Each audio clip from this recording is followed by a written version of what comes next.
What's up, party people? My name's Katie. I talk about travel, scuba diving, and becoming a better version of yourself.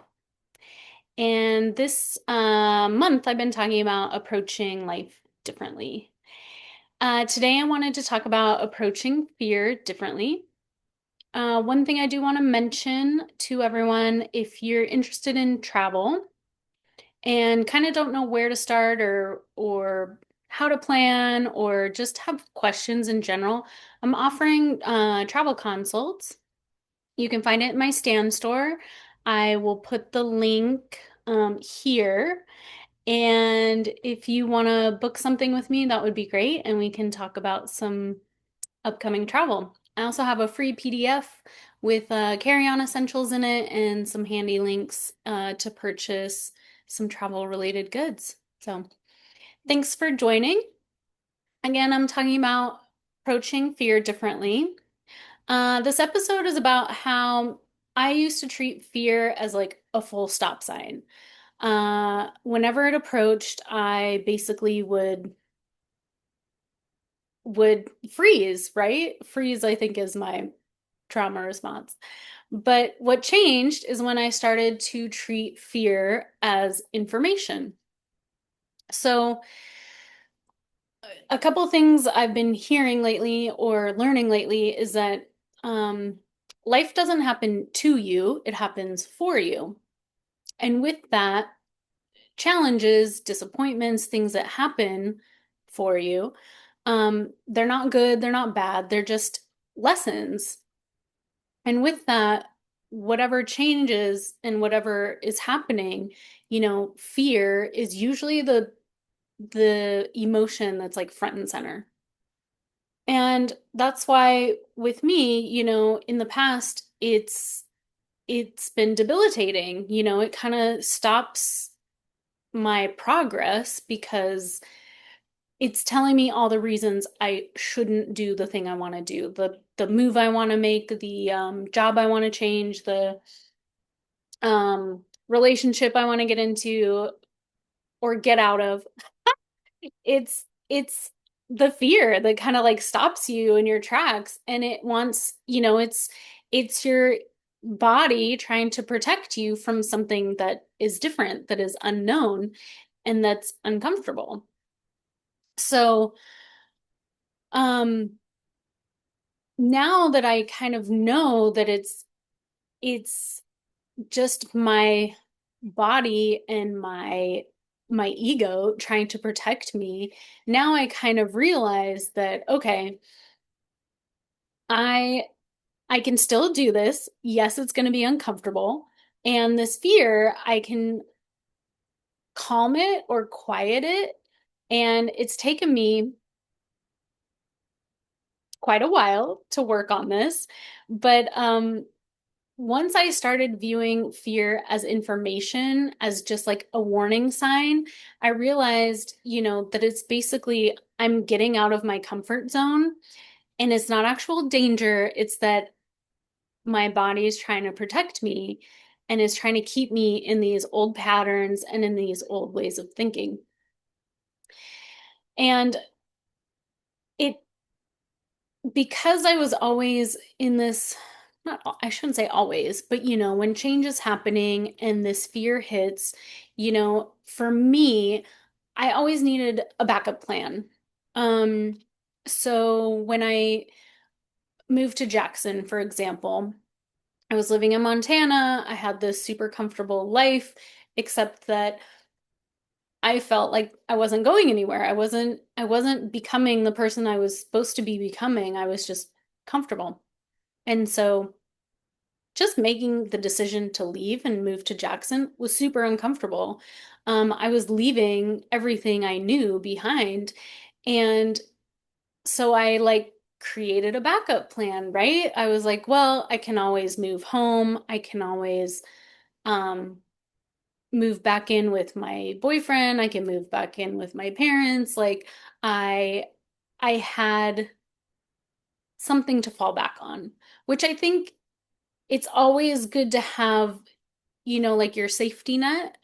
Um, but also if you put too much effort into your backup plan, that might end up becoming your plan because instead of um leaping with this faith and just with this like surrender, like, okay, whatever comes, I'm gonna, you know, take it as it comes and figure it out and find solutions. If you're working on your backup plan the whole time, you're probably going to end up living that plan. So, my backup plan, I realized was it's just my fear in motion. It's my fear creating this action plan for me. And now that I'm more aware of that, it's I'm trying to move into new situations with like a full surrender and my full attention to it instead of keeping my attention on my backup plan. I'm trying to pay attention to like what's coming and or what's happening in the present, like just staying in the present moment. And I'm moving into it with fear, absolutely. And I'm just trying to learn ways and methods of like quieting that fear. Um, so now that I'm changing my ways and approaching fear differently, I'm uh, I'm listening, I'm hearing the fear, the doubts, the thoughts that are like, you can't do this. I'm like recognizing the backup plans. I'm like out on a walk and thinking, like, well, what if this happens? What if that happens? And suddenly I'm like working on my backup plan and I have to say, like, nope, not doing this today. We're not planning the backup plan. We are moving into this with just full surrender, full attention. Like it's uncomfortable. It's, I don't want to say painful, but it's like I feel like I'm working harder on just quieting these thoughts and quieting this fear and really try to change this pattern of operating out of fear and move it into operating out of like full trust and surrender that like I know what to do. My body knows what to do. My mind knows what to do. I'm a smart person. I can figure it out. If things start to go sideways, I'll right the ship. And yeah, just coming out, going into this new like chapter of my life, I really have no plans. And that is what's terrifying me. And that's why all these fearful thoughts and moments come into play and how I'm approaching it differently and changing those thoughts. Um, One of the biggest things, and this sounds so corny, is when the fear shows up, like I was telling you about on these walks, and I'm like, nope, not gonna do this today. Another great way is to like recognize the fear, recognize the emotion, um, allowing yourself to feel it, right? Like, oh, that oh shit moment. And just saying thank you. Like, thank you for this information. Like, this is information. My body, my mind, my everything is uncomfortable right now. Thank you for that information. However, I'm still moving forward. And what has helped the most is reading books. Um, Watching other people's stories, whether it's on YouTube or Instagram, people who have kind of faced their own fears, it might be a different context, right? Like they're building their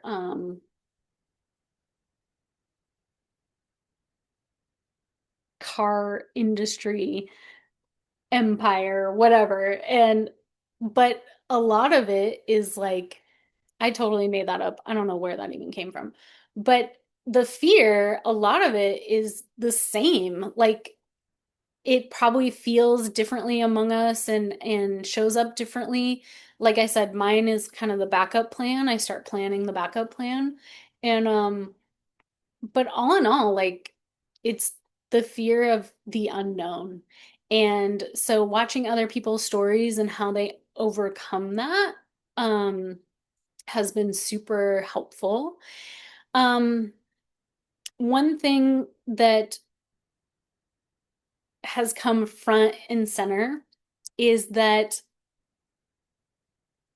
like when those thoughts come up, when the fear hits, I try to focus on what I can control. So in this moment, it feels like I have no idea what's to come. No idea.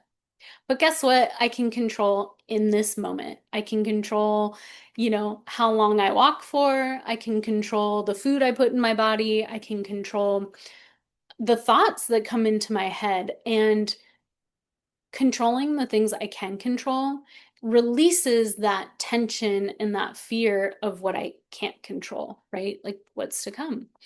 And so that's been a huge shift in my life is really anchoring into the things I can control and letting the things I can't control just go, Why worry about something I can't control? So anyway, this is this is how I'm sorry, I am reading my notes because I wanted to make this as beneficial to you as it has been for me, kind of learning these things about myself and these methods. So yes, I am reading notes just to make sure I get it all in here and you're I don't know, hopefully it resonates with you. Hopefully if you're in that stage of something's changing and you're feeling that fear, maybe utilizing some of these methods, um, controlling the things you can control, changing your thoughts, you know. My favorite still is like, nope, we're not doing this one today. We're not thinking about this today. But anyway, I really hope that this helps. I hope that whoever's watching starts approaching their fear differently and really becoming a better version of themselves because of it. Because once you kind of let that fear go, things start aligning, things start falling into your field that probably wouldn't come because you're too busy thinking about your backup plan. You're too busy thinking about what ifs instead of just what could be. So I hope this helped. And again, if you want any travel advice, travel consultation, talk about some trips coming up that you want help planning or organizing, let me know. Again, I have the link in my bio to the Stand store. And yeah, I hope to see you soon. Thanks for joining.